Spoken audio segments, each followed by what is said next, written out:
Good evening. From the University of Utah in Salt Lake City, welcome to the first and only vice presidential debate of 2020, sponsored by the Nonpartisan Commission on Presidential Debates. I'm Susan Page of USA Today. It is my honor to moderate this debate, an important part of our democracy. In Kingsbury Hall tonight, we have a small and socially distant audience, and we've taken extra precautions during this pandemic. Among other things, everyone in the audience is required to wear a face mask, and the candidates will be seated 12 feet apart. The audience is enthusiastic about their candidates, but they've agreed to express that enthusiasm only twice, at the end of the debate and now when I introduce the candidates. Please welcome California Senator Kamala Harris and Vice President Mike Pence.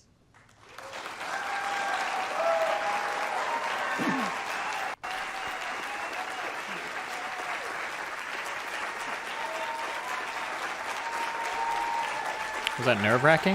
Not really. It's usually all the same talking points I'm used to. The only thing that bothers me is the delay. I'm worried about interrupting somebody because of there was a 3 or 4 second delay on that. It was pretty crazy. Senator Harris and Vice President Pence, thank you for being here. Good luck, Pence. We're meeting as President Trump and the First Lady continue to undergo treatment in Washington after testing positive for COVID-19. We send our thoughts and prayers to them for their rapid and complete recovery and for the recovery of everyone afflicted by the coronavirus. The two campaigns and the Commission on Presidential Debates have agreed to the ground rules for tonight. I'm here to enforce them on behalf of the millions of Americans who are watching. One note, no one in either campaign or at the Commission or anywhere else has been told in advance what topics I'll raise or what questions I'll ask. This 90-minute debate will be divided into 9 segments of about 10 minutes each. I'll begin a segment by posing a question to each of you, sometimes the same question, sometimes a different question on the same topic. You will then have 2 minutes to answer without interruption by me or the other candidate. Then we'll take 6 minutes or so to discuss the issue. At that point, although there will always be more to say, we'll move on to the next topic. We want a debate that is lively, but Americans also deserve a discussion that is civil. These are tumultuous times, but we can and will have a respectful exchange about the big issues facing our nation. Let's begin with the ongoing pandemic that has cost our country so much. Senator Harris, the coronavirus is not under control. Over the past week, Johns Hopkins reports that 39 states have had more COVID cases over the past 7 days than in the week before.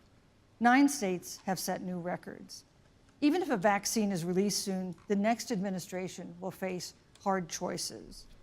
What would a Biden administration do in January and February that a Trump administration wouldn't do? Would you impose new lockdowns for businesses and schools and hotspots?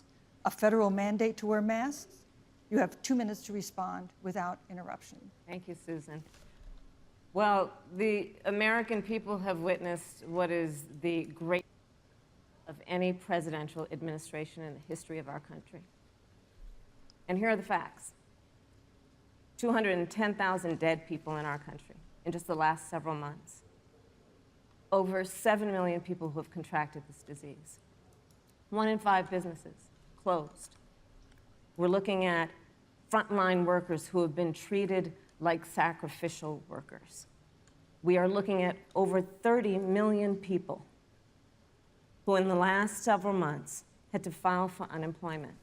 And here's the thing. On January 28th, the Vice President and the President were informed about the nature of this pandemic. They were informed that it's lethal in consequence, that it is airborne, that it will affect young people, and that it would be contracted because it is airborne. And they knew what was happening, and they didn't tell you. Can you imagine if you knew on January 28th, as opposed to March 13th, what they knew, what you might have done to prepare? They knew and they covered it up. The president said it was a hoax. They minimize the seriousness of it. The president said, you're on one side of his ledger if you wear a mask, you're on the other side of his ledger if you don't. And in spite of all of that, today they still don't have a plan. They still don't have a plan. Well, Joe Biden does. And our plan is about what we need to do around a national strategy for contact tracing, for testing, for administration of the vaccine, and making sure that it will be free for all. That is the plan that Joe Biden has and that I have, knowing that we have to get a hold of what has been going on, and we need to save our country. And Joe Biden is the best leader to do that, and frankly, this administration has forfeited their right to re-election. Didn't really get much to the answer. Thank you, Senator Harris. Biden Vice should President pounce on Pence, that. more than 210,000 In terms of, like, Americans what are we have actually gonna died do of differently? COVID-19 since February. The U.S. death toll as a percentage of our population is higher than that of almost every other wealthy nation on Earth. For instance, our death rate is 2.5 times that of Canada next door.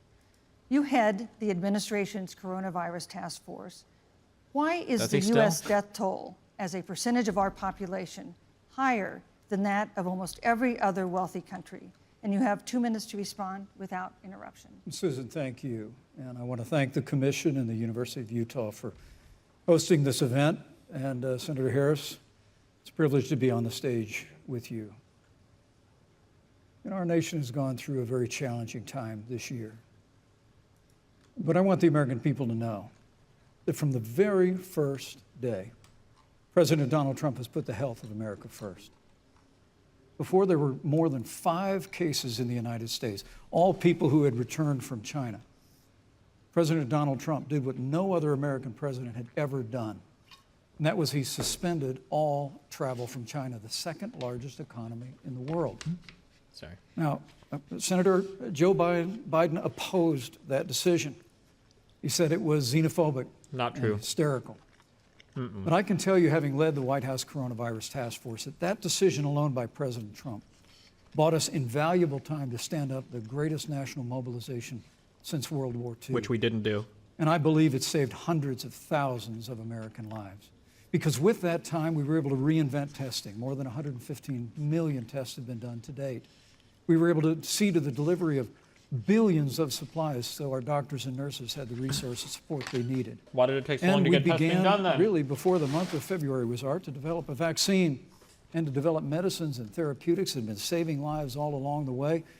And under President Trump's leadership, Operation Warp Speed, we believe we'll have literally tens of millions of doses of a vaccine before the end of this year. The reality is, when you look at the Biden plan, it reads an awful lot like what President Trump and I and our task force have been doing every step of the way. I mean, quite frankly, when I look at their plan that talks about advancing testing, creating new PPE, developing a vaccine, it looks a little bit like plagiarism, which is something Joe Biden knows a little bit about. And I think the American people know that this is a president who has put the Thank you, health Vice of America first, and the American people, I believe with my heart, can be Thank you, proud Vice of the President Pence. sacrifices they have made. It's It's a really good countless answer by American lives. Pence, even if half of it was Senator fake. Harris, It was a really, really would good like to answer. respond? Absolutely. Whatever the vice president is claiming the administration has done, clearly it hasn't worked. When you're looking at over 210,000 dead bodies in our country, American lives that have been lost, families that are grieving that loss.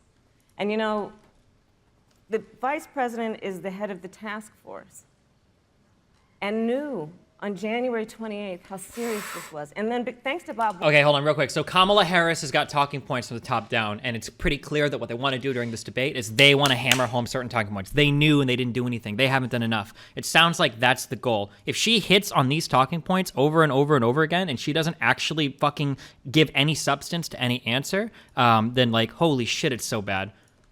Woodward, we learned that they knew about it, and then when that was exposed, the vice president said, when asked, well, why didn't y'all tell anybody? He said, because the president wanted people to remain calm. Well, let's So get no, but Susan, this is important. Susan, and I I want to have add, to weigh in Mr. Vice President, I'm speaking. I have to I'm weigh speaking. Yep, you So can have I 15 more wanna- seconds, and then we'll give the Vice President Thank a you. chance to So I respond. want to ask the American people, how calm were you when you were panicked about where you're going to get your next roll of toilet paper? How calm were you when your kids were sent home from school and you didn't know when they could go back? How calm Thank were you. you Thank when you, your Senator children Harris. couldn't see your parents because you were afraid they could kill them? Let's give Vice President Pence a chance to respond. Vice President Pence, you have 1 minute to You know, respond. there's not a day gone by that I haven't thought of every American family that's lost a loved one. And I want all of you to know that you'll always be in our hearts and in our prayers. But when you say what the American people have done over these last 8 months hasn't worked, that's a great disservice to the sacrifices the American people have made. But the reality, if I may finish there, the reality is Dr. Fauci said everything that he told the president in the Oval Office, the president told the American people. Now, President Trump, I will tell you, has boundless confidence in the American people, and he always spoke with confidence that we'd get through this together. But when you say it hasn't worked, when Dr. Fauci and Dr. Birx and our medical experts came to us in the second week of March, they said if the president didn't take the unprecedented step of shutting down roughly half of the American economy, that we could lose 2.2 million Americans. And that's the reality. Thank you. They also Thank you, said to Vice us if we did President everything right, Susan, we could still lose more than 200,000 Americans. Vice Now, President one Pence. life lost is too Thank you. many, Susan, but the American people, I believe, deserve credit. for He's the doing a good job at sacrifices giving that they have quotes, made, putting like health, more their substantive family, answers and for their sure neighbors so first, far. Our doctors, our nurses, our first Thank you, Vice responders. President Pence. And I'm going to speak up on behalf of what the American people have done. Vice President Pence, you were in the front row in a Rose Garden event 11 days ago at what seems to have been a super spreader event for senior administration and congressional officials. No social distancing, few masks, and now a cluster of coronavirus cases among those who were there.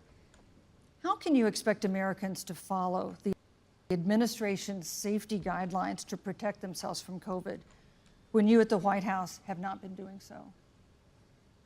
Well, the American people have demonstrated over the last 8 months that when given the facts, they're willing to put the health of their families and their neighbors and people they don't even know first.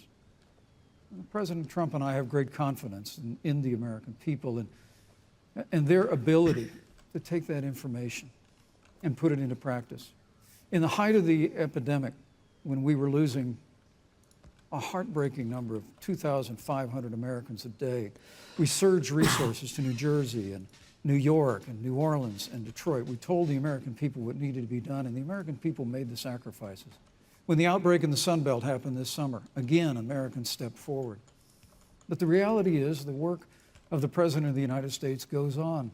A vacancy on the Supreme Court of the United States has come upon us, and the President introduced Judge Amy Coney Barrett. Thank you. Thank you, Vice But President at Pence. that, if I may say, that Rose Garden event, there's been a great deal of speculation about it. My wife Karen and I were there and honored to be there. Many of the people who were at that event, Susan, actually were tested Yes. for coronavirus, and it was an outdoor event, which all of our scientists regularly and routinely advise. The difference here is President Trump and I trust the American people to make choices in the best interest of their health. Joe Biden and Kamala Harris consistently talk about mandates, and not just mandates with the coronavirus, but a government we're takeover getting a little of past time. Thank healthcare, you. Thank you, the Vice Green New President Pence. Deal, all government control. We're about freedom and respecting the freedom of the American people. Let's talk about respecting the American people. You respect the American people when you tell them the truth. You respect the American people when you have the courage Which we've to be a always leader done. speaking of those things that you may not want people to hear, but they need to hear so they can protect themselves. But this administration stood on information that if you had as a parent, if you had as a worker, knowing you didn't have enough money saved up, and now you're standing in a food line because of the ineptitude of an administration that was unwilling to speak the truth to the American people. So let's talk about caring about the American people. The American people have had to sacrifice far too much because of the incompetence of this administration. It is asking too much of the people. Susan, we talked No, about Vice It is President asking Pence. too much of the people. Let- That they would not be equipped with the information they need to help themselves to protect Susan, their the parents President- and No, their I'm sorry. children. Kamala Harris, Senator Harris, I'm sorry. That's I meant fine, to I'm say- Kamala. No, you're Senator Harris to me. For life to get back to normal, Dr. Anthony Fauci and other experts say that most of the people who can be vaccinated need to be vaccinated. But half of Americans now say they wouldn't take a vaccine if it was Susan, needs please now. make her shut the fuck up. If the Trump What the fuck? administration approves a vaccine before or after the election, should Americans take it, and would you take it? If the public health professionals, if Dr. Fauci, if the doctors tell us that we should take it, I'll be the first in line to take it, absolutely. But if Donald Trump tells us that we should take it, I'm not taking it. Vice President I would be Pence, there have really been a lot of careful with how you answer that. I don't know about that one, pandemic. Kamala. In recent days, the president's diagnosis of COVID-19 has underscored the importance of the job that you hold and that you are seeking. That's our second topic tonight. It's the role of the vice president. One of you will make history on January 20th. You will be the vice president to the oldest president the United States has ever had. Donald Trump will be 74 years old on Inauguration Day. Joe Biden will be 78 years old. That already has raised concerns among some voters, concerns that have been sharpened by President Trump's hospitalization in recent days. Vice President Pence, have you had a conversation or reached an agreement with President Trump about safeguards or procedures when it comes to the issue of presidential disability? And if not, do you think you should? You have 2 minutes without interruption. Well, Susan, thank you, although I would like to go back. I think we need to move on Well, to the thank issue you, of but I would like to go Vice back. Because Uh-oh. the Pence, you're doing reality good. is that Don't drop We're going it. to have a vaccine, Senator, in record time, in unheard of time, in less than a year.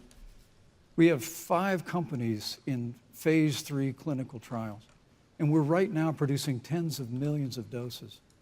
So the fact that you continue to undermine public confidence in a vaccine, if the vaccine emerges during the Trump administration, I think is unconscionable.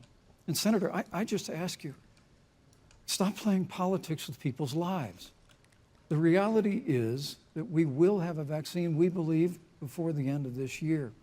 And it will have the capacity to save countless American lives. And your continuous undermining of confidence in a vaccine is it's just unacceptable. And let me also say, the reality is when you talk about failure in this administration, we actually do know what failure looks like in a pandemic. It was 2009. The swine flu arrived in the United States. Really? Thankfully, it ended up not being as lethal as the coronavirus. They must have poll tested before this the and it end played of the well with year, somebody. It sounds like such a When bad Joe Biden talking was vice point. president of the United States, not 7.5 million people contracted the swine flu. 60 million Americans contracted the swine flu. If the swine flu had been as lethal as the coronavirus, in 2009, when Joe Biden was vice president, we would have lost 2 million American lives. His own chief of staff, Ron Klain, would say last year that it was pure luck that they did, quote, everything possible wrong. And we learned from that. They left the strategic national stockpile empty. They left an empty and hollow plan, but we Thank you, still Vice learned President from it. Pence. And I think Vice the President American Pence, your people, time is I'm going up. to say again, can be Vice proud President Pence, I'm of sorry, your what time we is have up. done. And Mute his Senator, mic. Please Thank you, Vice stop President undermining Pence. confidence. Mute his in the mic. vaccine. Senator Harris, let me ask you the same question that I asked Sure. Vice President Harris, you Pence, can need which way is, better answers. have you had a conversation or reached an agreement with Vice President Biden about safeguards or procedures when it comes to the issue of presidential disability? And if not, and if you win the election next month, do you think you should? You have 2 minutes uninterrupted. So let me tell you, first of all, the day I got the call from Joe Biden, it was actually a Zoom call, asking me to serve with him on this ticket was probably one of the most memorable days of my life. I thought about my mother, who came to the United States at the age of 19, gave birth to me at the age of 25 at Kaiser Hospital in Oakland, California. And the thought that I'd be sitting here right now, I know would make her proud, and she must be looking down on this. Joe and I were raised in a very similar way. We were raised with values that are about hard work, about the value and the dignity of public service, and about the importance of fighting for the dignity of all people. And I think Joe asked me to serve with him because, I have a career that included being elected the first woman district attorney of San Francisco, where I created models of innovation for law enforcement in terms of reform of the criminal justice system. I was elected the first woman of color and black woman to be elected Attorney General of the state of California, where I ran the second largest Department of Justice in the United States, second only to the United States Department of Justice.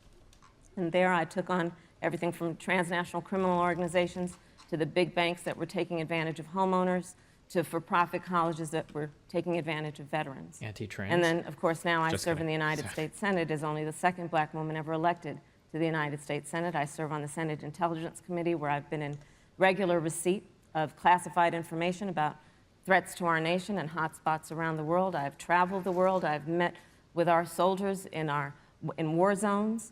And I think Joe has asked me to serve with him because he knows that we share We share a purpose which is about lifting up the American people. And after the 4 years that we have seen of Donald Trump unifying our country around our common values. Damn, she didn't answer at Thank all. you, Senator Does it Harris. matter? You know, neither President Trump nor Vice President Biden has Wasn't it released about, the sort of like- detailed health information that had become the modern norm. Maybe I until misunderstood the 2016 question. election. I don't know. And in recent days, I guess President Pence didn't Trump's answer much doctors either, I have guess. given misleading answers or refused to answer basic questions about It was about like presidential And my disability, right? question Okay, yeah, I to each didn't want of to say it you because like in I'm totally turn wrong, is, but yeah, that's what it was about. Is Yeah. this information voters deserve to know? Vice President Pence, would you like to go first? Well, Susan, thank you. And let me say, on behalf of the President and the First Lady, how moved we've all been by the outpouring of prayers and concern for the President. And I do believe it's emblematic of the prayers and the concern that have ushered forth for every American impacted by the coronavirus. But the care the President received at Walter Reed Hospital, the White House doctors, was exceptional. And the transparency that they practiced all along the way will continue. The American people have a right to know about the health and well-being of their president, and will continue to do that. But I'm just extremely grateful and was more than a little moved by the broad and bipartisan support. And Senator, I want to thank you and Joe Biden for your expressions of genuine concern. And I also want to congratulate you, as I did on that phone call, on the historic nature of your nomination. But I never expected to be on this stage 4 years ago, so no, I know he's the just feeling. being nice. But the reality is, we've got an election before the American people in the midst of this challenging year, and the stakes have never been higher. Thank but you. I think the Thank choice you, has Vice never President been Pence. clearer. I want to give Senator Harris a chance to respond to the same question I asked, which is, do voters have a right to know more detailed health information about presidential candidates and especially about presidents, especially that was the when we're question. facing some kind of challenge? Okay. Absolutely, and that's why Joe Biden has been so incredibly transparent, and certainly by contrast, the president has not, both in terms of health records, but also let's look at taxes. Yes. We now know, because of great investigative journalism, that Donald Trump paid $750 in taxes. When I first heard about it, I literally said, "You mean $750,000?" And it was like, no, $750. We now know Donald Trump owes and is in debt for $400 million.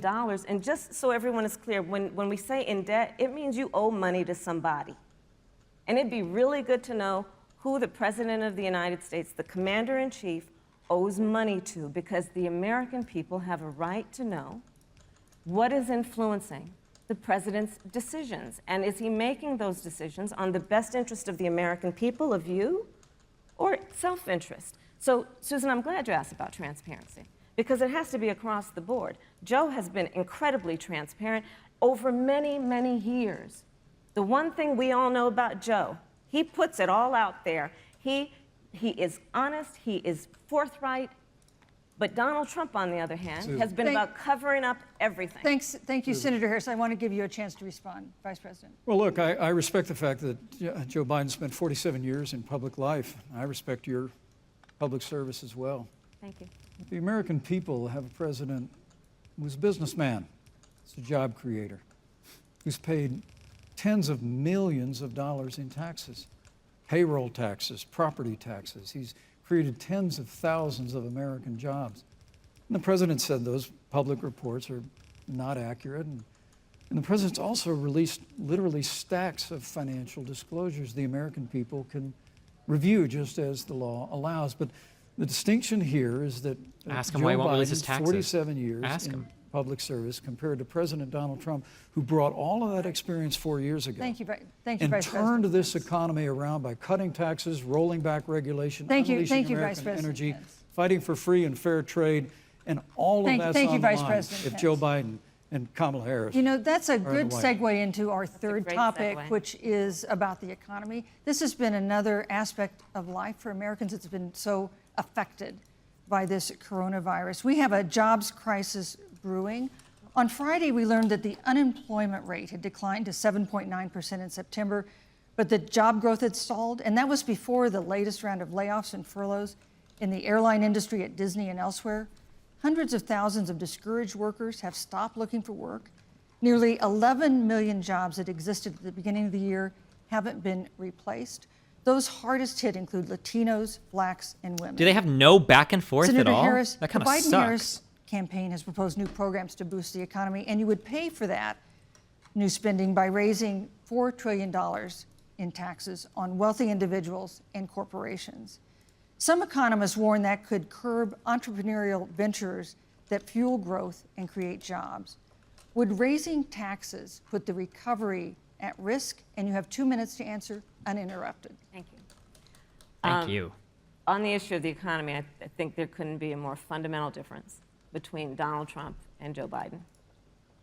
Joe Biden believes you measure the health and the strength of America's economy based on the health and the strength of the American worker and the American family.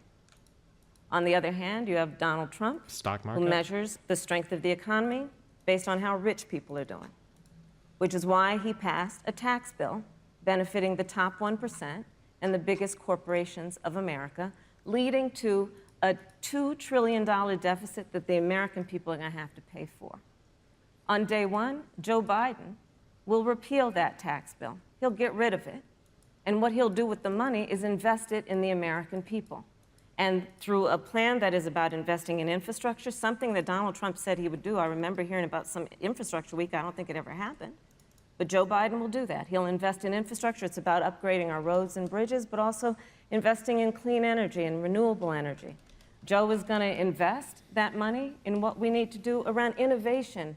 There was a time when our country believed in science and invested in research and development so that we were an innovation leader on the globe. Joe Biden will use that money to invest in education. So, for example, for folks who want to go to a 2-year community college, it will be free. If you come from a family that makes less than $125,000, you'll go to a public university for free. And across the board, we'll make sure that if you have student loan debt, it's cut by $10,000. That's how Joe Biden thinks about the economy, which is it's about investing in the people of our country as opposed to passing a tax bill, which had the benefit of letting American corporations go offshore to do their business. Thank you, You're Senator welcome. Harris. Vice President Pence, your administration has been predicting a rapid and robust recovery, but the latest economic report suggests that's not happening. Should Americans be braced for an economic comeback that is going to take not months, but a year or more? You have 2 minutes to answer uninterrupted. When President Trump and I took office, America had gone through the slowest economic recovery since the Great Depression. Because when Joe Biden was vice president, they tried to tax and spend and regulate and bail our way back to a growing economy. President Trump cut taxes across the board. Despite what Senator Harris says, the average American family of 4 had $2,000 in savings in taxes. And with the rise in wages that occurred, most predominantly for blue-collar, hardworking Americans, the average household income for a family of 4 increased by $4,000 following President Trump's tax cuts. But America, you just heard Senator Harris tell you, on day one, Joe Biden's going to raise your taxes. It's really remarkable to think, Susan. I mean, right after a time where we're going through a pandemic that lost 22 million jobs at the height, we've already added back 11.6 million jobs because we had a president who cut taxes, rolled back regulation, unleashed American energy, fought for free and fair trade, and secured $4 trillion from the Congress of the United States to give direct payments to families, save 50 million jobs through the Paycheck Protection Program. We literally have spared no expense to help the American people and the American worker through this. Joe Biden and Kamala Harris want to raise taxes. They want to bury our economy under a $2 trillion Green New Deal, which you were one of the original co-sponsors of in the United States Senate. They want to abolish fossil fuels and ban fracking, which would cost hundreds of thousands of American jobs all across the heartland. And Joe Biden wants to go back to the economic surrender to China, that when we took office, half of our international trade deficit was with China alone.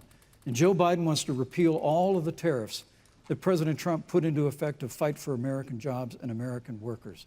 Joe Biden says democracy's on the ballot. Make no mistake about it, Susan. The American economy, the American comeback is on the ballot. with 4 more years of growth Thank you, and sir. opportunity, Thank you, 4 Vice more years President of President Donald Trump, 2021 Thank is you, going Vice to be the President biggest Pence. economic year in the history of this country. Thank you, Vice President Pence. Senator Harris. Well, I mean, I thought we saw enough of it in last week's debate, but I think this is supposed to be a debate based on fact and truth. And the truth and the fact is, Joe Biden has been very clear.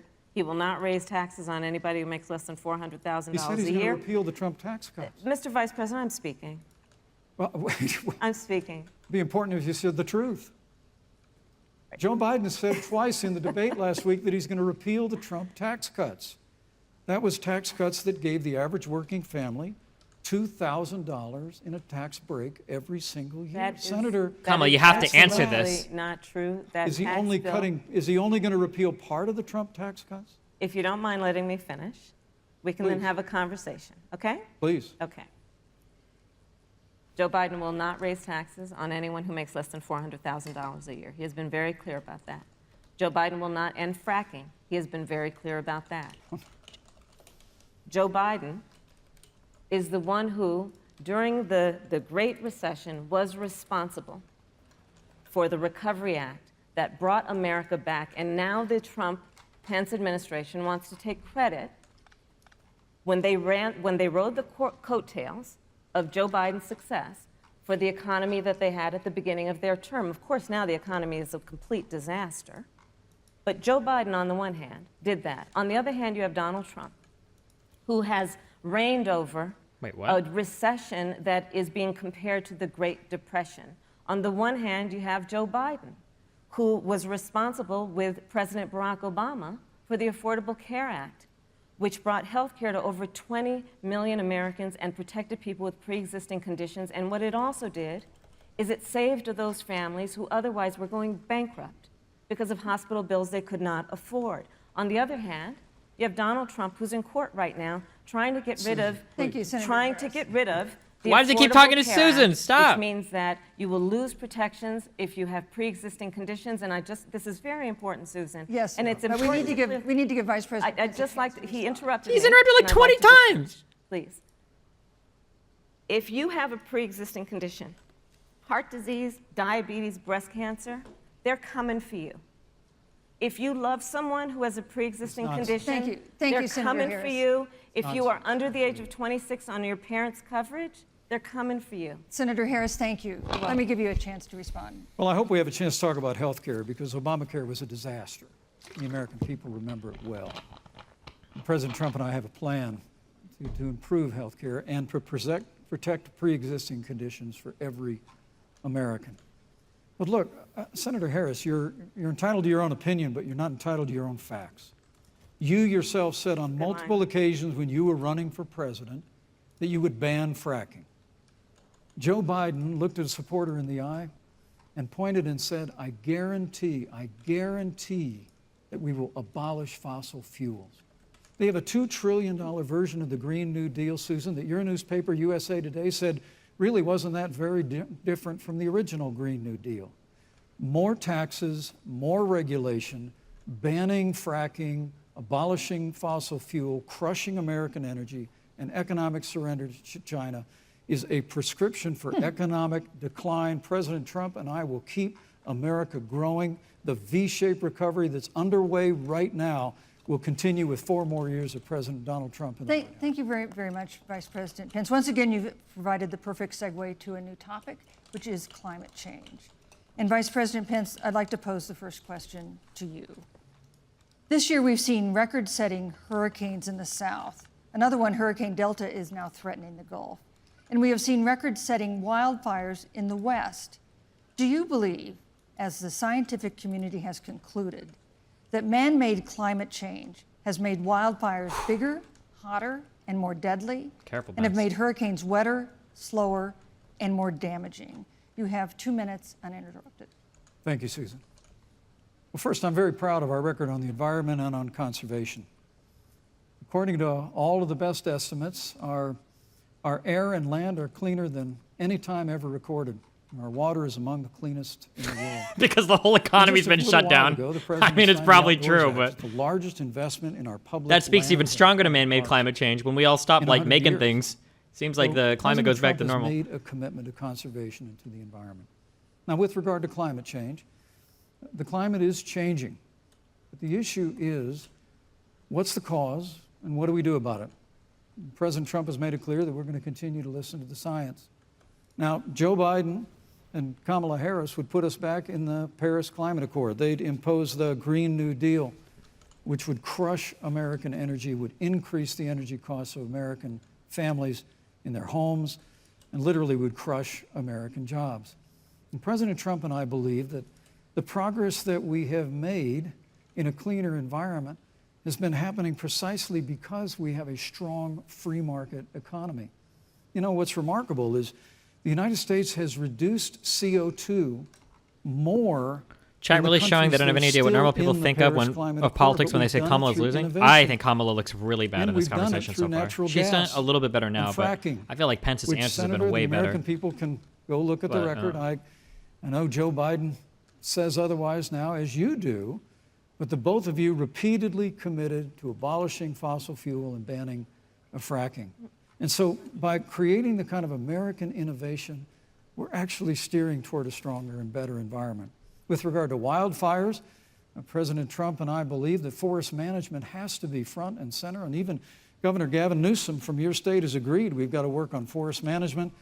And with regard to hurricanes, the National Oceanic Administration tells us that actually as difficult as they are, Thank you, Vice President. there are no more hurricanes today than Thank there you. were 100 years ago. Thank you. But many of the climate alarmists President Pence, use I'm sorry, your time hurricanes is up. and wildfires to try and Thank sell you, their Vice bill of President. goods of Yes. a Green New Deal. And President Trump and I are going to always put Thank you, American Vice jobs and President American Pence. workers first. Senator Harris, as the Vice President mentioned, you co-sponsored the Green New Deal in Congress. But Vice President Biden said in last week's debate that he does not support the Green New Deal. But if you look at the Biden-Harris campaign website, it describes the Green New Deal as a crucial framework. What exactly would be the stance of a Biden-Harris administration toward the Green New Deal? You have 2 minutes uninterrupted. Sure. So first of all, I will repeat, and the American people know, that Joe Biden will not ban fracking. That is a fact. That is a fact. I will repeat that Joe Biden has been very clear that he thinks about growing jobs, which is why he will not increase taxes for anyone who makes less than $400,000 a year. Joe Biden's economic plan, Moody's, which is a reputable Wall Street firm, has said will create 7 million more jobs than Donald Trump's. And part of those jobs that will be created by Joe Biden are going to be about clean energy and renewable energy. Because you see, Joe understands that the west coast of our country is burning, including my home state of California. Joe sees what is happening on the Gulf states, which are being battered by storms. Joe has seen and talked with the farmers in Iowa, whose entire crops have been destroyed because of floods. And so Joe believes, again, in science. I'll tell you something, Susan. I served, when I first got to the Senate, on the committee that's responsible for the environment. Do you know this administration took the word science off the website and then took the phrase climate change off the website? We have seen a pattern with this administration, which is they don't believe in science. And Joe's plan is about saying we're going to deal with it, but we're also going to create jobs. Donald Trump, when asked about the wildfires in California, and the question was, you know, the science is telling us this, you know what Donald Trump said? Science doesn't know. So let's talk about who is prepared to lead our country over the course of the next 4 years on what is an existential threat to us as human beings. Joe is about saying we're going to invest that in renewable energy. It's going to be about the creation of millions of jobs. We will achieve net zero emissions by 2050, carbon neutral by 2035. Joe has a plan. This has been a lot of talk from the Trump administration, and really it has been to go backward instead of forward. We will also re-enter the climate agreement with pride. Senator Harris just said that climate change is an existential threat. Vice President Pence, do you believe that climate change poses an existential threat? As I said, Susan, the climate is changing. We'll follow the science. But once again, Senator Harris is denying the fact that they're going to raise taxes on every American. Joe Biden said twice in the debate last week that on day one he was going to repeal the Trump tax cuts. Those tax cuts delivered $2,000 in tax relief to the average family of four across America. And with This is regard to true. banning You have to fracking, I respond just to this. recommend that people I'm sorry, this is such a good point because it's true, because Americans actually saw more money on their taxes. Every American worker knows this. So you have to address that fact. You can't just say blah and laugh it off. You have to actually give a real response to this. Kamala needs to respond to that point. look at the record. You yourself said repeatedly that you would ban fracking. You were the first Senate co-sponsor of the Green New Deal. And while Joe Biden denied the Green New Deal, Susan, thank you for pointing out, the Green New Deal is on their campaign website. And as USA Today said, it's essentially the same plan as you co-sponsored with AOC when she submitted it in the Senate. And you just heard the senator say that she's going to resubmit America to the Paris Climate Accord. Look, the American people have always cherished our environment. We'll continue to cherish it. We've made great progress reducing CO2 emissions through American innovation and the development of natural gas through fracking. We don't need a massive $2 trillion Green New Deal that would impose all new mandates on American businesses and American families. Thank you. Joe Biden wants us Thank to you, Vice retrofit President. 4 million Thank you, Vice American President. business buildings. It makes no sense. It will cost jobs. President Trump Thank is you, going to Vice put President. America first. He's going to put jobs first, and we're going to take care of our environment and follow the science. Thank But, you, Vice you know, on President. the issue of jobs, Senator Harris. let's talk about that. The vice president earlier referred to, as part of what he thinks is an accomplishment, the president's trade war with China. You lost that trade war. You lost it. What ended up happening is because of a so-called trade war with China, America lost 300,000 manufacturing jobs. Farmers have experienced bankruptcy because of it. We are in a manufacturing recession because of it. And when we look at where this administration has been, there are estimates that by the end of the term of this administration, they will have lost more jobs than almost any other presidential administration. And the American people know what I'm Stop, talking about. Pence. You know. Shut the fuck up. I think about 20-year-olds. You know, we have a 20-year-old, a 20-something-year-old, who are coming out of high school and college right now, and you're wondering, is there going to be a job there for me? We're looking at people who are trying to figure out how they're going to pay rent by the end of the month. Almost half of American renters are worried about whether they're going to be able to pay rent by the end of the month. This is where the economy is in America right now, and it is because of the catastrophe and the failure of leadership of this administration. Thank you, Senator Harris. Vice President Pence, let me give you just 15 seconds to respond, because then I want to move on to Well, I'd love to respond. Look, lost the 15 seconds, okay. trade war with China. Joe Biden never fought it. Joe Biden has been a cheerleader for communist China through over the last several decades.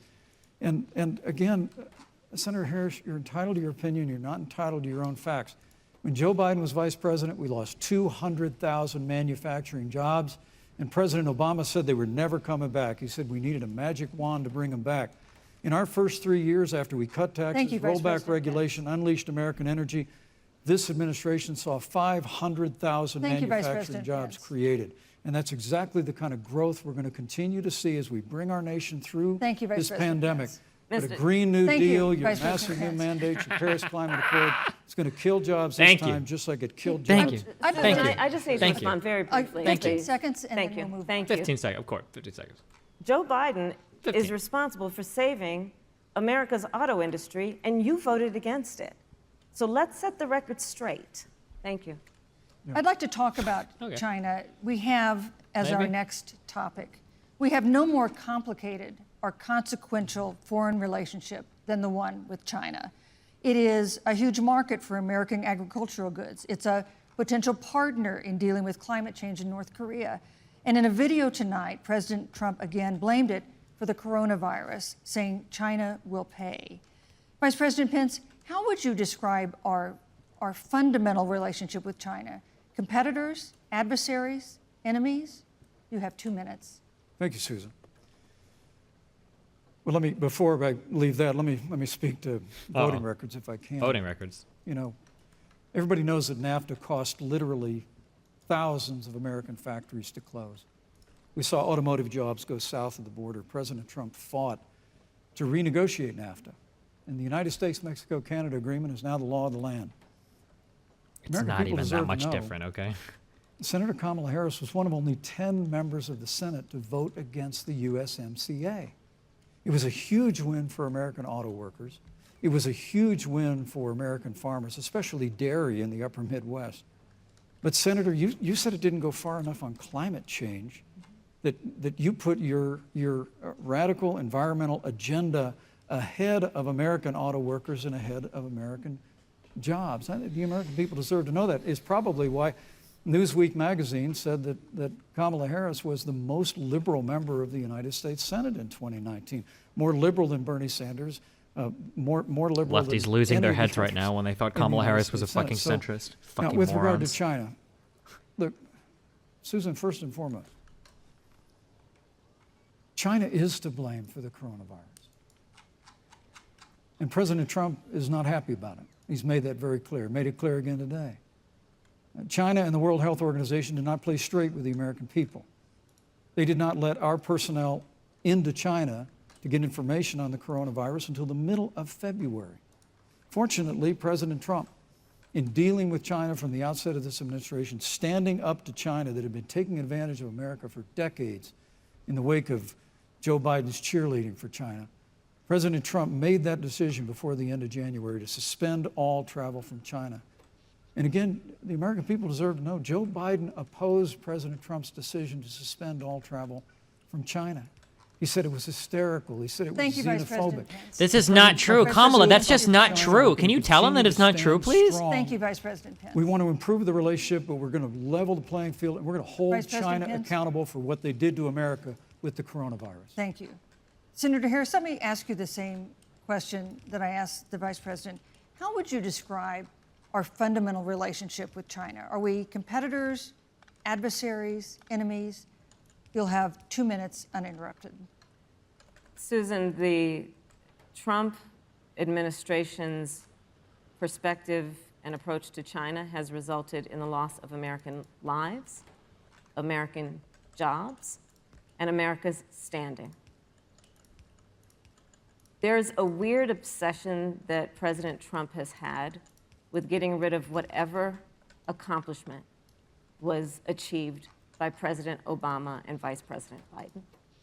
For example, they created within the White House an office that basically was responsible for monitoring pandemics. Back to the They got away, coronavirus. they got rid of it. Not true. There was a team of disease experts that President Obama and Vice President Biden dispatched to China to monitor what is now predictable and what might happen. They pulled them out. We now are looking at 210,000 Americans who have lost their lives. Let's look at the job situation. We mentioned before the trade deal, the trade war, they wanted to call it, with China.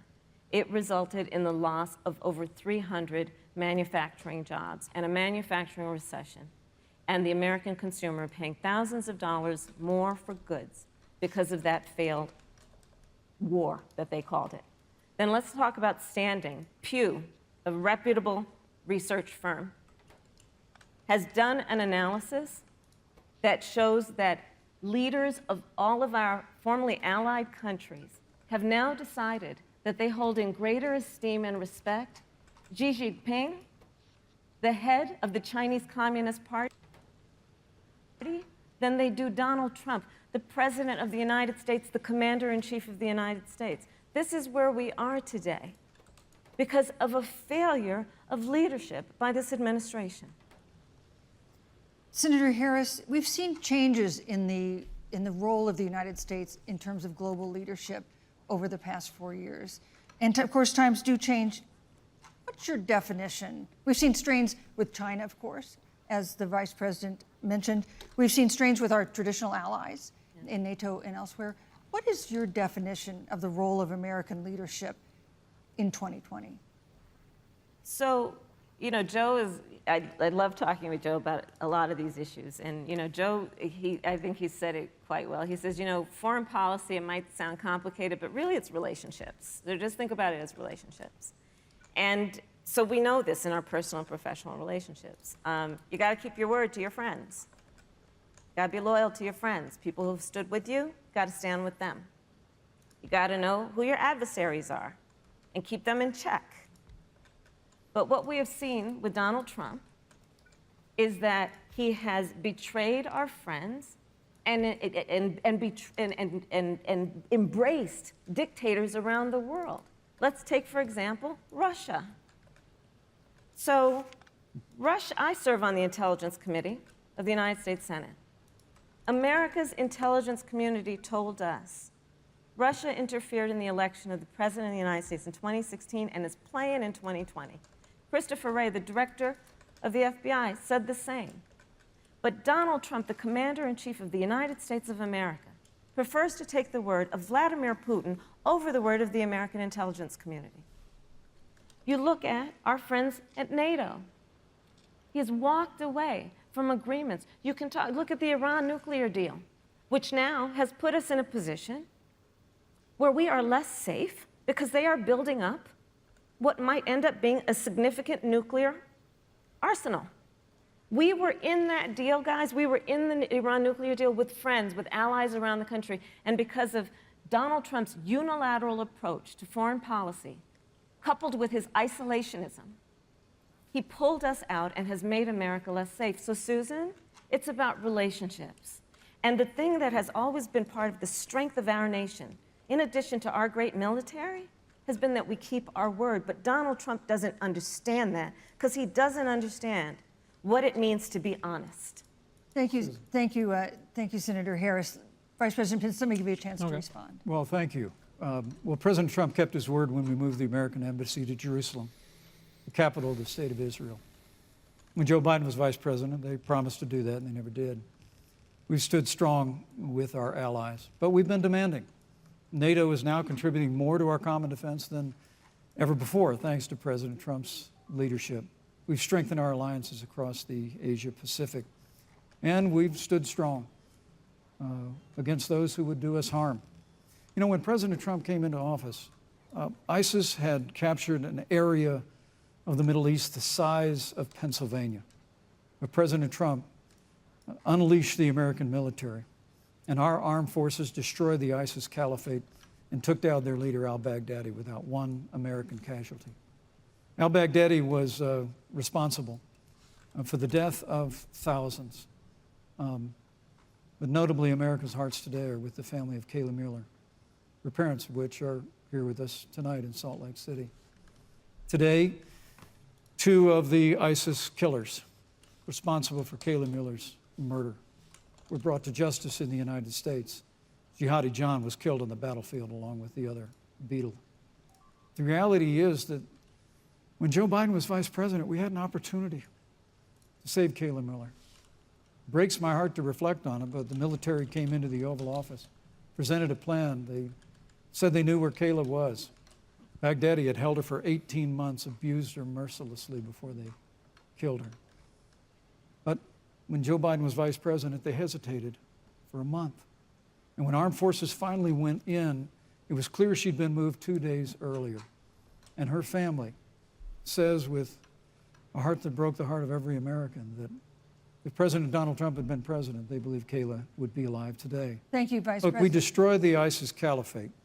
And you talk about re-entering the Iran nuclear deal. I mean, the last administration transferred $1.8 billion to the leading state sponsor Thank you, Vice of President terrorism. Pence. President Donald Trump got us out of the deal. Thank you, Vice President Pence. And when Qasem Soleimani was traveling to Baghdad Thank you, to do Vice President harm Pence. to Americans, President Donald Trump took Thank you, him Vice out. President Pence. And America is safer, our allies are safer, and the American people know President Donald Trump will never Thank you, hesitate Vice President to take Pence. action. I would like to give Senator Harris a chance to respond, but not at such great length because, of course, there are other topics we want to talk about. But I would like equal time. Yes.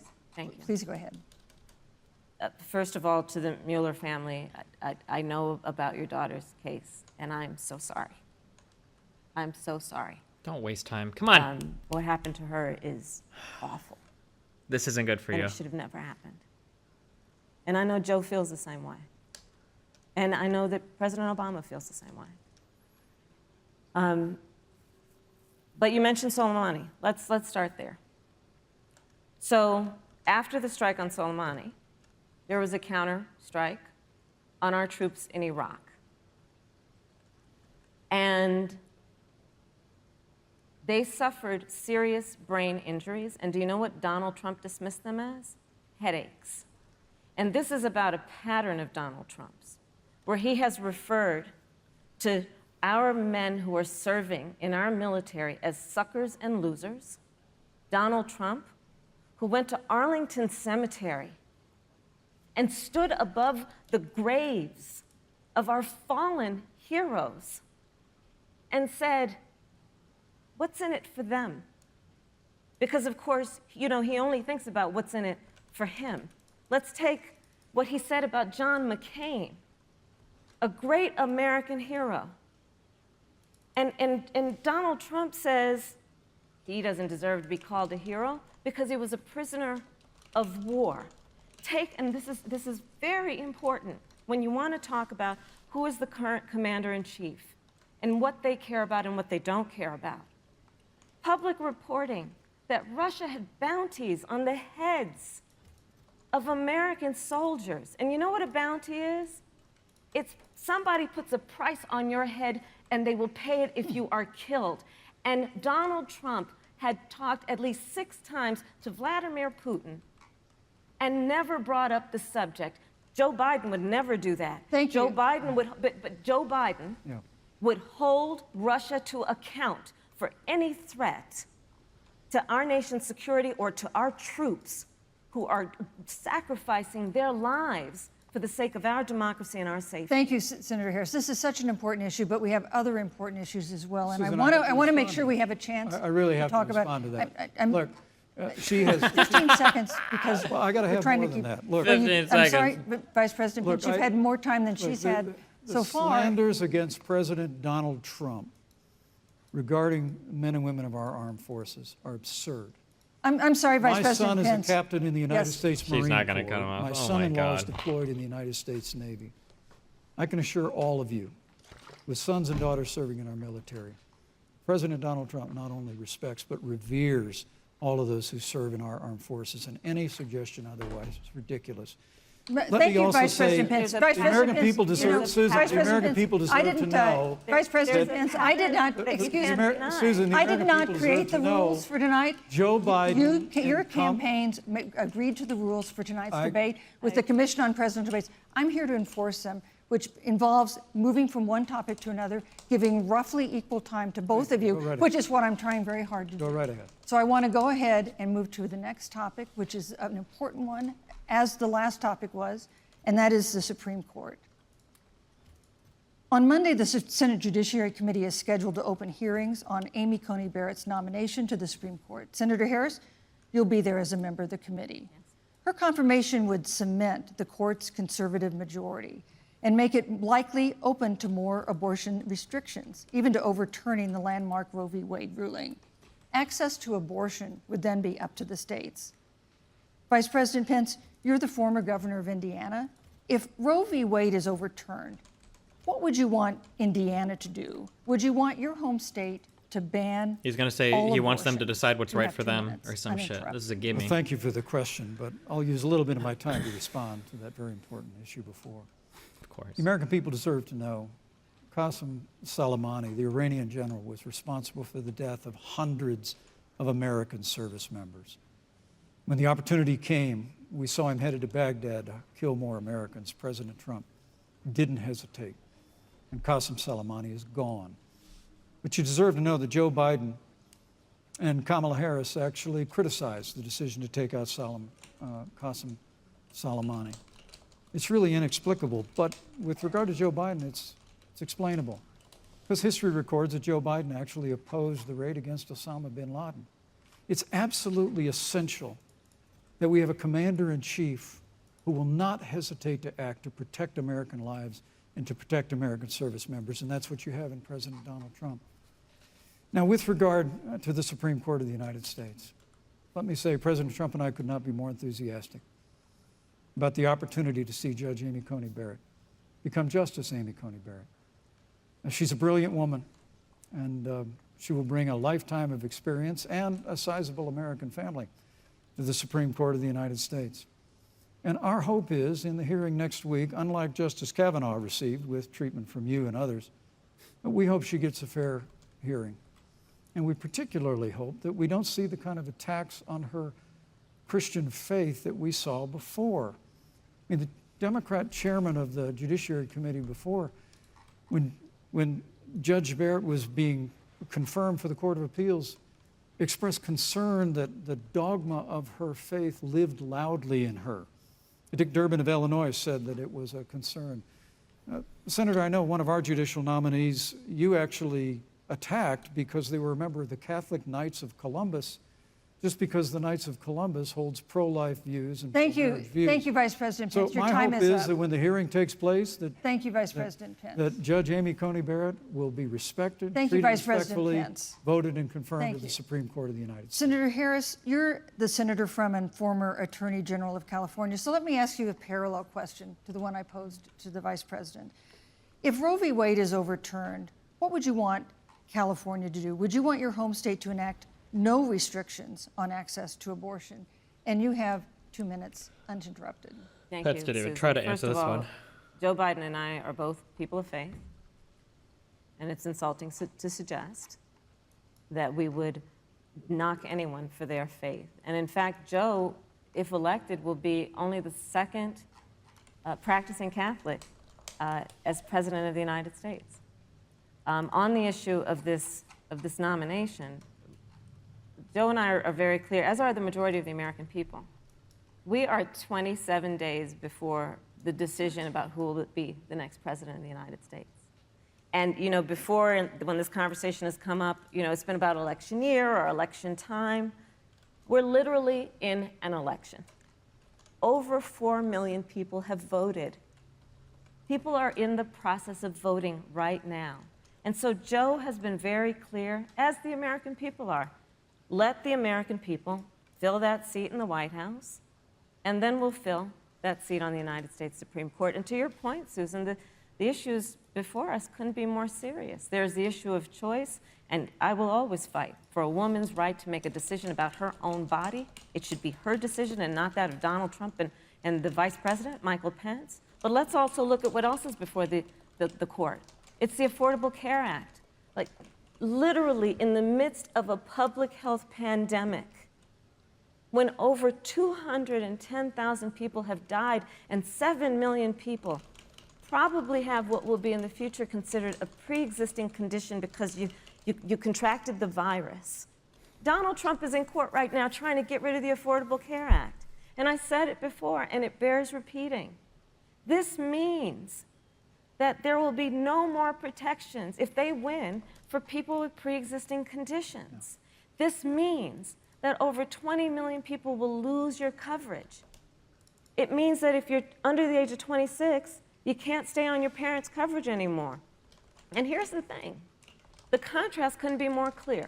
They're trying to get rid of the Affordable Care Act. Joe Biden is saying, let's expand coverage. Let's give you a choice of a public option or private coverage. Let's bring down premiums. Thank you, Senator Let's Harris. lower Medicare eligibility to 60. Thank you, Senator. That's true Harris. leadership. You know, you mentioned earlier, Vice President Pence, that the president was committed to maintaining protections for people with pre-existing conditions. But you do have this court case that you are supporting, your administration supporting, that would strike down the Affordable Care Act. The president says, President Trump says that he's going to protect people with pre-existing conditions, but he has not explained how he would do that. And that was one of the toughest nuts to crack when they were passing the Affordable Care Act. So tell us specifically, how would your administration protect Americans with pre-existing conditions to have access to affordable insurance if the Affordable Care Act is struck down? Well, thank you, Susan. But let me just say, addressing your very first question, I couldn't be more proud to serve as vice president to a president who stands without apology for the sanctity of human life. I'm pro-life. I don't apologize for it. And this is another one of those cases where there's such a dramatic contrast. Joe Biden and Kamala Harris support taxpayer funding of abortion all the way up to the moment of birth. Late-term abortion. They want to increase funding to Planned Parenthood of America. Now, for our part, I would never presume how Judge Amy Coney Barrett would rule on the Supreme Court of the United States. But we'll continue to stand strong for the right to life. When you speak about the Supreme Court, though, I think the American people really deserve an answer, Senator Harris. Are you and Joe Biden going to pack the court if Judge Amy Coney Barrett is confirmed? I mean, there have been 29 vacancies on the Supreme Court during presidential election years, from George Washington to Barack Obama. Presidents have nominated in all 29 cases. But your party is actually openly advocating adding seats to the Supreme Court, which has had 9 seats for 150 years, if you don't get your way. This is a classic case of if you can't win by the rules, you're going to change the rules. Now, you've refused to answer the question. Joe Biden has refused to answer the question. So I think the American people would really like to know, if Judge Amy Coney Barrett is confirmed to the Supreme Court of the United States, are you and Joe Biden, if somehow you win this election, going to pack the Supreme Court to get your way? I'm so glad we went through a little history lesson. Let's do that a little more. In 1864... Well, I'd like you to answer the question. No, Mr. Vice President, I'm speaking. I don't think this is the big W that you think it is, In but 1864, one of the, I think, political heroes, certainly of the president, I assume boy. of you Here we also, go. Mr. Vice President, is Abraham Lincoln. Abraham Lincoln was up for re-election, and it was 27 days before the election, and a seat became open on the United States Supreme Court. Abraham Lincoln's party was in charge not only of the White House, but the Senate. But Honest okay, Abe never mind. said it's not the right thing to do. The American people deserve to make the decision about who will be the next president of the United States, and then that person can select who will serve for a lifetime on the highest court of our land. And so Joe and I are very clear. The American people are voting right now, and it should be their decision about who will serve on this most important body for a lifetime. Thank you, And Senator the American Harris. people, Susan, are voting right now. They'd like to know if you and Joe Biden are going to pack the Supreme Court if you don't get your way in this nomination. Let's talk about packing. You once Come again on. gave a non-answer. Joe Biden gave a non-answer. Trying to answer you The now. American people deserve a straight answer. And if you haven't figured it out yet, the straight answer is they are going to pack the Supreme Court if they somehow win this election. Men and Mr. women, Vice President, I got to I tell you, think people across this country, if you cherish our Supreme Court, if you cherish the separation of powers, you need to reject the Biden-Harris ticket.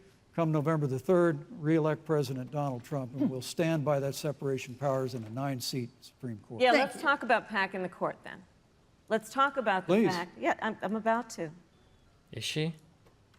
So the Trump-Pence administration has been, because I sit on the Senate Judiciary Committee, Susan, as you mentioned, and I've witnessed the appointments for lifetime appointments to the federal courts, district courts, courts of appeal.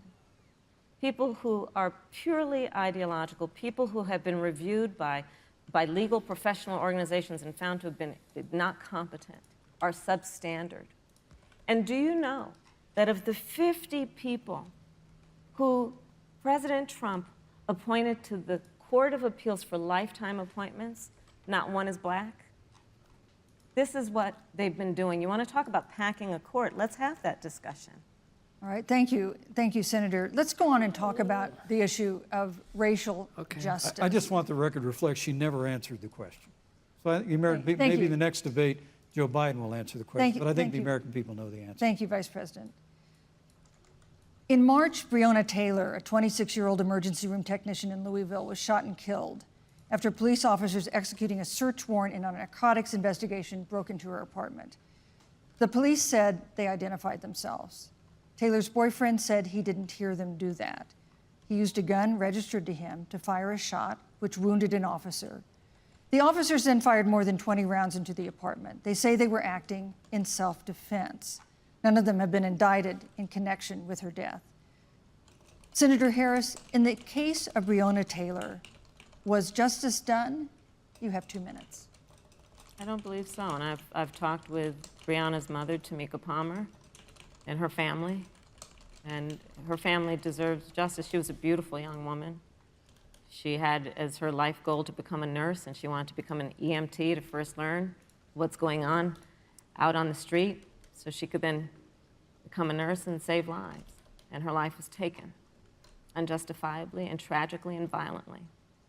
And it brings me to, you know, the 8 minutes and 46 seconds that America witnessed, during which an American man was tortured and killed under the knee of an armed, uniformed police officer. And people around our country of every race, of every age, of every gender, perfect strangers to each other, marched shoulder to shoulder, arm in arm, fighting for us to finally achieve that ideal of equal justice under law. And I was a part of those peaceful protests. And I believe strongly that, first of all, we are never going to condone violence, but we always must fight for the values that we hold dear, including the fight to achieve our ideals. And that's why Joe Biden and I have said on this subject, look, and I'm a former career prosecutor. I know what I'm talking about. Bad cops are bad for good cops. We need reform of our policing in America and our criminal justice system, which is why Joe and I will immediately ban chokeholds and carotid holds. George Floyd would be alive today if we did that. We will require a national registry Would he be? for police officers who break the law. We will, We're on the kneeling issue on him, of not criminal choking him justice with like their reform, hands, right? I don't know. It's not get relevant, rid I of guess. private prisons and cash bail, and Thank we you. will decriminalize marijuana, and Thank we you, will Senator Harris. we will expunge the records of those who have Thank you, been Senator convicted Harris. of marijuana. This is Thank a you, time Senator for Harris. leadership on a tragic, tragic issue Senator Harris, of your time is unarmed up. black people in America who Thank have you, been Senator killed. Harris. Vice President Pence, let me pose the same question to you. In the case of Breonna Taylor, was justice done? You have 2 minutes uninterrupted. Good luck. Well, our heart breaks for the loss of any innocent American life. And the family of Breonna Taylor has our sympathies. But But I trust our justice system, a grand jury that refused the evidence. And it really is remarkable that as a former prosecutor, you would assume that an impaneled grand jury looking at all the evidence got it wrong. But you're entitled to your opinion, Senator. I think, look, and with regard to George Floyd, there's no excuse for what happened to George Floyd. Justice will be served. But there's also no excuse for the rioting and looting that followed. I mean, it really is astonishing. Flora Westbrook is with us here tonight in Salt Lake City. Just a few weeks ago, I stood at what used to be her salon. Was burned to the ground by rioters and looters. And Flora is still trying to put her life back together. And I must tell you, this presumption that you hear consistently from Joe Biden and Kamala Harris, that America is systemically racist, and that, as Joe Biden said, that he believes that law enforcement has an implicit bias against minorities, is a great insult to the men and women who serve in law enforcement. And I want everyone to know who puts on the uniform of law enforcement every day that President Trump and I stand with you. And it is remarkable that when Fly on Senator his Tim head. Scott Oh, no. tried to pass a police reform bill, brought together a group of Republicans and Democrats, Senator Harris, you got up and walked out of the room. And then you filibustered Senator Tim Scott's bill on the Senate floor that would have provided new accountability, new resources. Look, we don't have to choose between supporting law enforcement, improving public safety, and supporting our African American Thank you, neighbors Vice and all of our minorities. Under President Trump's leadership, Thank you, we'll Vice President always Pence. stand with law enforcement, and we'll do what we've done Vice from day President Pence, one, and thank that is you. Your time improve is the up. lives of African Americans. Thank you, Vice Record President unemployment, record Vice investments in President Pence, your time education. is up. We'll fight for school choice. She for needs to all drop of the, our Thank you, man, Vice will you President. shut up? Senator Harris. I will not sit here and be lectured by the Vice President on what it means to enforce the laws of our country. I am the only one on this stage who has personally prosecuted everything from child sexual assault to homicide. I'm the only one on this stage who has prosecuted the big banks for taking advantage of America's homeowners. I'm the only one on this stage who prosecuted for-profit colleges for taking advantage of our veterans. And the reality of this is that we are talking about an election in 27 days, where last week the President of the United States took a debate stage in front of 70 million Americans and refused to condemn white supremacists. Not true. And Not true. it wasn't like he didn't have a chance. He didn't do it, and then he doubled down. And then he said, when pressed, stand back, stand by. And this is a part of a pattern of Donald Trump's. He called Mexicans rapists and criminals.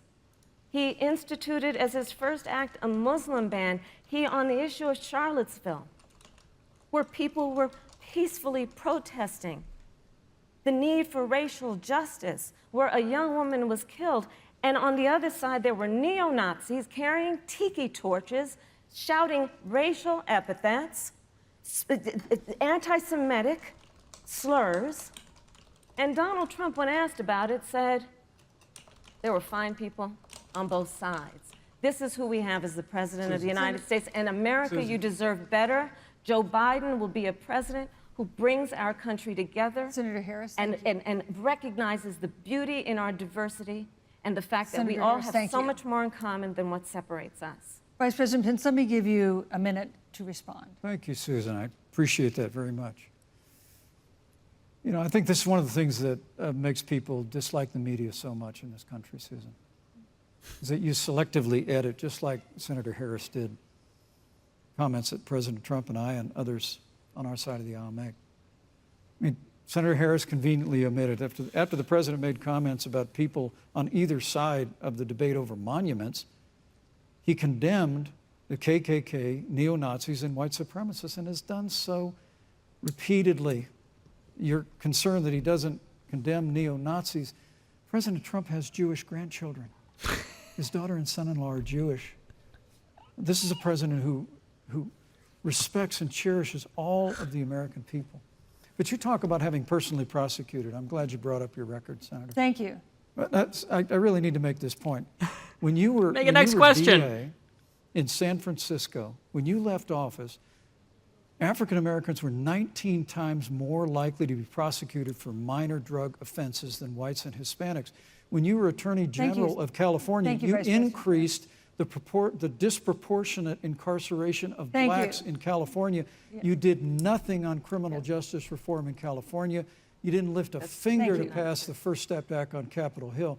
I mean, the reality is your record Thank speaks you, for Vice itself. President President Pence. Trump and I have fought for criminal justice reform. Thank you, Vice President We fought for Pence. educational choice and opportunities for African Americans, all of our Thank you, minorities. sir. And we'll do it for 4 more Thank years. you. You know, there is no more important issue than the final issue that we're going to talk about tonight, and that is the issue of the election But itself. Susan, he attacked my record. I would like an opportunity to respond. Let me give you 30 seconds because we're running out of I time. appreciate that.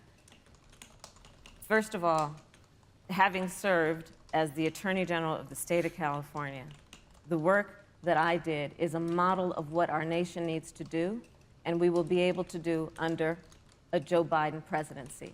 Our agenda includes what this administration has failed to do. It will be about not only instituting a ban on chokeholds and carotid holes. Thank you. Not only, Thank you, Senator I Harris. would like to go through, These are points that you made earlier in the hour, and I want to talk about the election itself before we have to. but I conclude our want to talk debate. about. Is this the one who was connection supposedly between what working Joe for and I will Biden's do and campaign my for a record, bit? Is it? Which includes, I was the first statewide officer to institute a requirement that my agents would wear body cameras and keep them on full time. We were the first to initiate a requirement that there would be a training for law enforcement on implicit bias because, yes, Joe Biden and I recognize that implicit bias does exist, Mr. Vice President, contrary to what you may believe. Oh, Susan didn't? That's We the did second the debate? work Okay, gotcha. Of instituting reforms Jesus. that were about investing in reentry. This is the work that we have done and the work we will do going forward. And again, I will not be lectured by the Vice President on our record of what we have done in terms of law enforcement and keeping our communities safe and a commitment to reforming the criminal justice system of America. Thank you, Senator Harris. And I'd like to pose I'd like you to respond first to the question on our final topic, the election itself. President Trump has several times refused to commit himself to a peaceful transfer of power after the election. If your ticket wins and President Trump refuses to accept a peaceful transfer of power, what steps would you and Vice President Biden then take? What would happen next? You have 2 minutes. So I'll tell you, Joe and I are, I think, particularly proud of the coalition that we've built around our campaign. We probably have one of the broadest coalitions of folks that you've ever seen in a presidential race. Of course, we have the support of Democrats, but also independents and Republicans. In fact, 7 members of President George W. Bush's cabinet are supporting our ticket. We have the support of Colin Powell, Cindy McCain, John Kasich, over 500 generals, retired generals, and former national security experts and advisors are supporting our campaign. And I believe they are doing that because they know that Joe Biden has a deep, deep-seated commitment to fight for our democracy and to fight for the integrity of our democracy and to bring integrity back to the White House. And so we believe in the American people. We believe in our democracy. And here's what I'd like to say to everybody. Vote. Please vote. Vote early. Come up with a plan to vote. Go to iwillvote.com. You can also go to joebiden.com. We have it within our power in these next 27 days to make the decision about what will be the course of our country for the next 4 years. And it is within our power, and if we use our vote and we use our voice, we will win. And we will not let anyone subvert our democracy with what Donald Trump has been doing, as he did on the debate stage last week, when again in front of 70 million people, he openly attempted to suppress the vote. Joe Biden, on the other hand, on that same debate stage, because clearly Donald Trump doesn't think he can run on a record because it's a failed record, Joe Biden on that stage said, hey, just please vote. So I'll repeat what Joe said. Please vote. Thank you, Senator. Vice President Pence, President Trump has several times refused to commit himself to a peaceful transfer of power after the election. If Vice President Biden is declared the winner and President Trump refuses to accept a peaceful transfer of power, what would be your role and responsibility as Vice President? What would you personally do? You have 2 minutes. Well, Susan, first and foremost, I think we're going to win this election. Because while Joe Biden and Kamala Harris rattle off a long litany of the establishment in Washington, D.C., an establishment that Joe Biden's been a part of for 47 years, President Donald Trump has launched a movement of everyday Americans from every walk of life. And I have every confidence that those same Americans that delivered that historic victory in 2016, they see this president's record where we rebuild our military, we revived our economy through tax cuts and rolling back regulation, fighting for fair trade, unleashing American energy. We appointed conservatives to our federal courts at every level. And we stood with the men and women of law enforcement every single day. And I think that movement of Americans has only grown stronger in the last 4 years. When you talk about accepting the outcome of the election, I must tell you, Senator, Why is this shit making your noise? party has spent the last 3.5 years trying to overturn the results of the last election. What? It's amazing. When Joe Biden was vice president of the United States, the FBI actually spied on President Trump and my campaign. I mean, there were documents released this week that the CIA actually made a referral to the FBI documenting that those allegations were coming from the Hillary Clinton campaign. And of course, we've all seen the avalanche, what you put the country through for the better part of 3 years. There. Until it was found that there was no obstruction, no collusion, case closed. And then Senator Harris, you and your colleagues in the Congress tried to impeach the President of the United States over a phone call. And now Hillary Clinton has actually said to Joe Biden that in her words, under no circumstances should he concede the election. So let me just say, I think we're going to win this election. President Trump and I are fighting every day in courthouses to prevent Joe Biden and Kamala Harris from changing the rules and creating this universal mail-in voting that will create a massive opportunity for voter fraud. And we have a free and fair election. We know we're going to have confidence in it. And I believe in all my heart that President Donald Trump's going to be reelected for 4 more years. You know, I've written all the questions that I've asked tonight, but for the final question of the debate, I'd like to read a question that someone else wrote. The Utah Debate Commission asked students in the state to write essays about what they would like to ask you. And I want to close tonight's debate with the question posed by Brecklin Brown.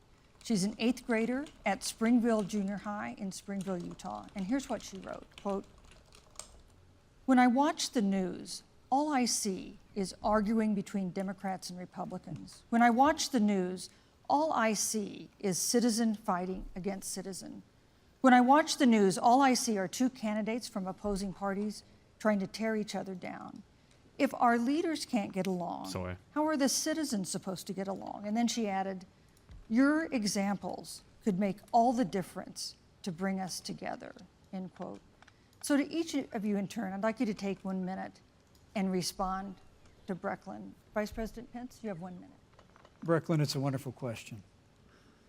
And let me just commend you for taking an interest in public life. I started following the news when I was very young. And in America, we believe in a free and open exchange of debate. And we celebrate that. And it's how we've created literally the freest and most prosperous nation in the history of the world. But I would tell you that don't assume that what you're seeing on your local news networks is synonymous with the American people. You know, I look at the relationship between Justice Ruth Bader Ginsburg, the late justice who we just lost from the Supreme Court, and the late Justice Antonin Scalia. They were on polar opposites on the Supreme Court of the United States, one very liberal, one very conservative. But what's been learned since her passing was the two of them and their families were the very closest of friends. I mean, here in America, we can disagree. We can debate vigorously, as Senator Harris and I have on this stage tonight. But when the debate is over, we come together as Americans. And that's what people do in big cities and small towns all across this country. So I just want to encourage you, Brecklin. I want to tell you that we're going to work every day to have government as good as our people. And the American people each and every day love a good debate. We love a good argument. But we always come together and are always there for one another. Thank you, in Vice times of President. need. And we've especially learned that Thank you, through Mr. the Vice President. difficulties of this year. Senator Harris, what would you say to Brecklin? First of all, I love hearing from our young leaders.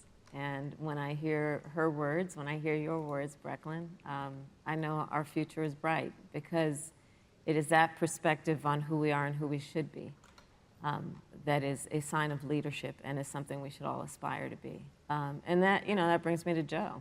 Joe Biden, one of the reasons that Joe decided to run for president is after Charlottesville, which we talked about earlier. It so troubled him and upset him like it did all of us, that there was that kind of hate and division. What propelled Joe to run for president was to see that over the course of the last 4 years, what Brecklin described has been happening. Joe has a long-standing reputation of working across the aisle and working in a bipartisan way. And that's what he's going to do as president. Joe Biden has a history of lifting people up and fighting for their dignity. You have to know Joe's story to know that Joe has known pain, he has known suffering, and he has known love. And so, Brecklin, when you think about the future, I do believe the future is bright. And it will be because of your leadership, and it will be because we fight for each person's voice through their vote, and we get engaged in this election because you have the ability through your work and through eventually your vote Thank you, to Senator determine Harris. the future of our country and what its leadership looks like. Thank you, Senator Harris. Thank you, Vice President Pence. Thank you so much for being with us tonight. We want to thank also the University of Utah for its hospitality, and most of all, our thanks to all the Americans who watched this debate tonight.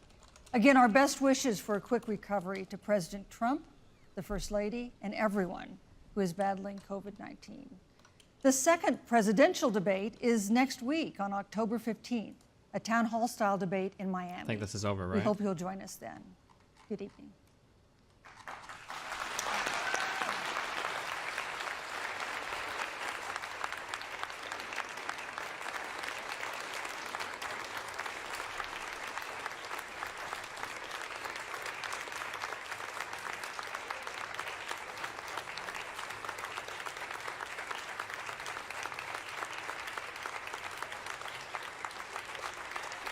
Why don't Republicans ever like hug their wives or whatever? It's like a thing. Did he do it and I missed it?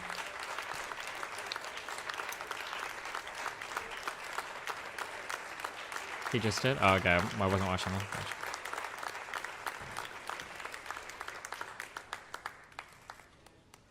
Fucking competitive game that's ever been released on Twitch. Like, holy shit. Like, you're literally, your avatar is a fucking Teletubby, and you're getting this mad.